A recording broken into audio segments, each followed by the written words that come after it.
Les filles, je sors d'un coaching avec ma coach que j'adore et avec d'autres filles de mon groupe.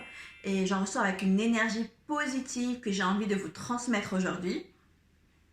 J'ai aussi envie de répondre tout de suite à cette question. Ah bon, tu es une coach et tu te fais coacher. Est-ce que c'est normal? Tu n'es pas vraiment une coach? Si, je suis une coach. Je suis une coach de mindset. Mais tous les coachs ont besoin de se faire coacher. C'est essentiel pour nous parce que se faire coacher, ça permet de voir, d'avoir quelqu'un de neutre en face de nous qui arrive à nous faire voir plus loin que ce que l'on a. Parce qu'on ne sera jamais formé entièrement. On aura toujours des choses à apprendre, que ce soit vous ou moi. Et c'est toujours bon pour moi et pour vous de se faire coacher et d'avoir des personnes pour nous aider. Donc oui mesdames, je me fais coacher. Et avec un grand plaisir.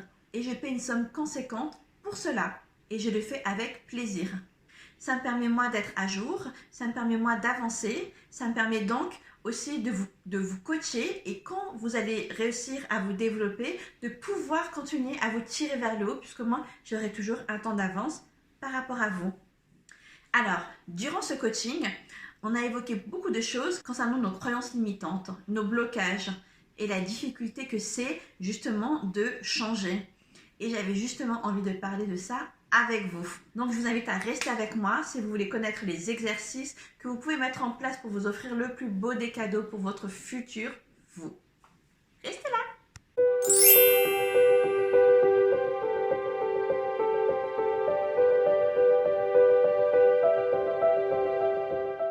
Comme je vous le disais justement sur les réseaux sociaux, j'ai compris assez tardivement dans ma vie que j'étais pas seule. Je n'étais pas seule à douter, je n'étais pas seule à penser que j'étais nulle, je n'étais pas seule à penser que je n'avançais pas, je ne suis pas un mouton noir, vous ne l'êtes pas et personne ne l'est, tout le monde avance à son rythme. Mais alors pourquoi est-ce qu'on a tant peur du changement? Ma réponse à cette question, c'est que nous avons peur du changement parce que le changement nous oblige à aller vers l'inconnu. Et nous, l'inconnu, on n'aime pas ça, on a peur et souvent notre mental, qui est justement là pour ça, nous protège de l'inconnu. Alors que le changement, c'est bien, c'est même très bien. De toute façon, le changement est inévitable. Donc, quitte à changer, autant changer en maîtrisant la chose. Ne soyons pas juste poussés par les événements, mais soyons acteurs de notre changement. Parce que oui, on peut changer, on peut devenir qui on veut. Et pour ça, j'ai encore des super exercices à vous proposer. L'exercice que je vous propose aujourd'hui, c'est l'exercice de la lettre. L'exercice de la lettre, c'est quelque chose de super sympa. C'est, oui je sais, vous avez besoin d'un cahier, de prendre des notes. L'exercice de la lettre se déroule en deux temps. L'exercice de la lettre du passé et l'exercice de la lettre du futur. Ça a du coup deux avantages. L'exercice de la lettre du passé va vous mettre dans un état de gratitude, dans une énergie positive aussi, mais surtout de gratitude. Et l'exercice de la lettre du futur va vous permettre d'être dans une super énergie. Et les deux travaillent pour que la personne du milieu, la personne que vous êtes aujourd'hui, soit éblouie, soit illuminée d'une énergie et d'une onde vraiment positive pour justement attaquer ce changement avec sérénité.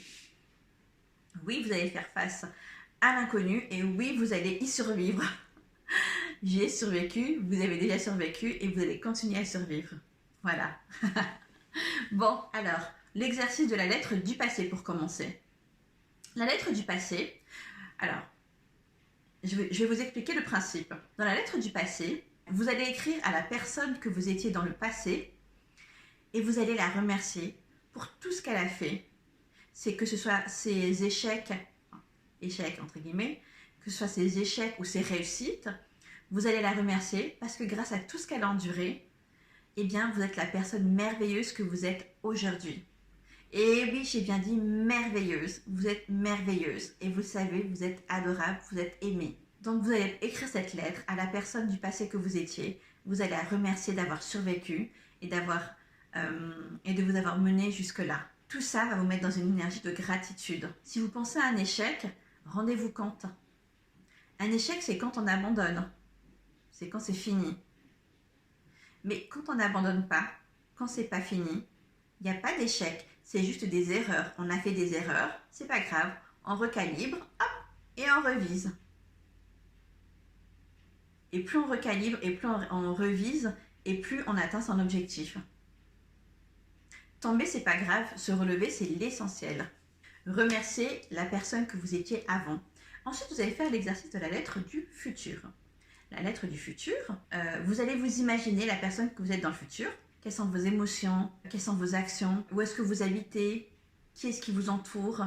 Quel est votre entourage? Combien vous gagnez? Mettez-vous dans le futur dans tous les domaines de votre vie. Et surtout, mettez-vous dans l'émotion de cette personne. Cette émotion, justement, de ce vous du futur que vous avez créé, que vous avez envie de devenir, ça va devenir votre énergie positive. Ça va devenir votre leitmotiv. Cette personne du futur que vous serez va écrire à la personne que vous êtes aujourd'hui et va lui dire qu'est-ce qu'elle doit faire, dans quel état d'esprit elle est. Et ben vas-y, sois-le dans cet état d'esprit. Quelles sont les actions que j'ai faites? Ben vas-y, fais-le ces actions. Et c'est ça qui va vous mener à votre vous du futur que vous avez envie d'avoir. Ça va vous créer cette vague de changement que vous avez tant espéré, que vous avez tant eu envie d'avoir. Et il faut vous bouger, il faut vous mettre en action. C'est à vous de choisir chaque jour, à chaque moment, quelle est la chose que vous voulez faire pour être la personne de demain. Est-ce que vous allez refaire les mêmes choses que la personne du passé faisait? Ou est-ce que vous allez faire ces choses qui vous mènent vers la personne du futur? Elle vous a dit la personne du futur que vous allez être. Elle vous a dit qu'est-ce qu'il faut faire. Maintenant, faites-le. Vous savez que vous devez le faire. Faites-le. C'est comme ça que vous allez aimer le changement. Vous allez kiffer ce changement. Vous allez être contente, vous allez vous réveiller. Et même s'il y a des choses qui ne vous font pas forcément envie, parce que ça fait peur, parce que c'est l'inconnu, comme vous savez déjà qu'est-ce qui vous attend, au final, vous allez outrepasser vos peurs et vous allez vous dire, de toute façon, je l'ai déjà fait. Et même si c'est la personne du futur, de toute façon, je l'ai déjà fait et je vais le refaire et je vais réussir. Et si cette fois-ci, c'est pas ultime, bah c'est pas grave, ça va me permettre d'être meilleur la fois d'après. Et encore la fois d'après, et encore la fois d'après. Et oups, vous êtes déjà la personne du futur. D'accord?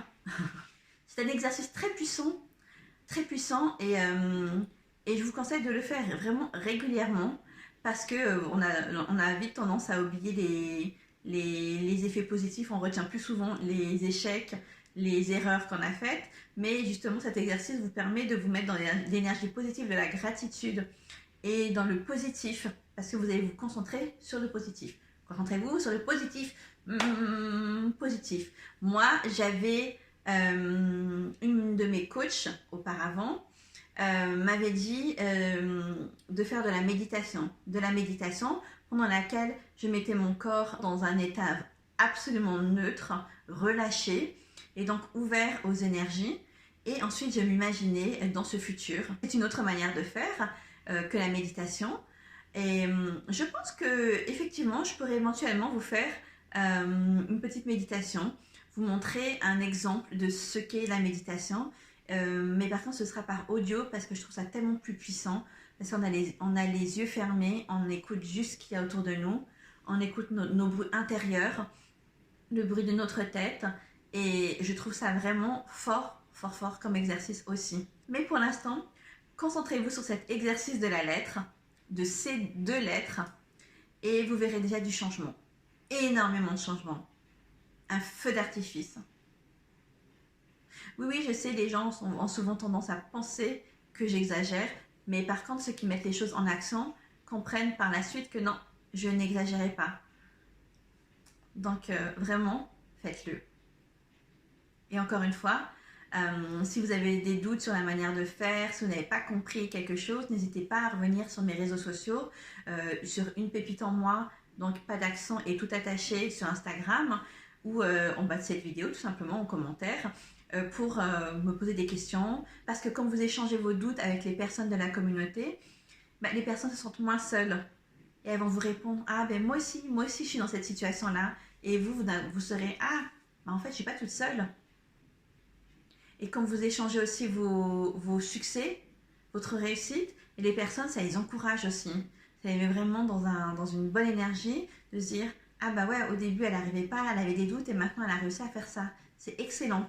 Donc n'hésitez pas à le faire.